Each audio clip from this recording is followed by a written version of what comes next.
Mister Singh अगले दिन का राशिफल 4 फरवरी 2025। बाहरी गतिविधियां आपके लिए फायदेमंद रहेंगी। किलेबंदी वाली जीवन शैली में बंधे रहना और हमेशा अपनी सुरक्षा की चिंता करना आपके शारीरिक और मानसिक विकास को रोक देंगे। यह आदत आपको चिड़चिड़ा और बेचैन इंसान बना सकती है। जल्दबाजी में फैसले न लें, खासतौर पर अहम आर्थिक सौदों में मोलभाव करते वक्त। ऐसे दोस्तों के साथ बाहर जाएं, जो सकारात्मक और मददगार स्वभाव के हैं।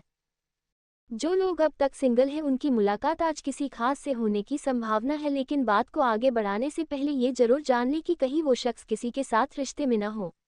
अहम लोगों से बातचीत करते वक्त अपने आंख कान खुले रखिए, हो सकता है आपके हाथ कोई कीमती बात या विचार लग जाए। जीवन संगी के साथ वक्त बिताने के लिए आज आप ऑफिस से जल्दी निकल सकते हैं, लेकिन रास्ते में अत्यधिक जाम की वजह से आप ऐसा करने में समर्थ नहीं हो पाएंगे। आपका जीवन साथी आज काफी रोमानी मिजाज में है। भाग्यांक 2,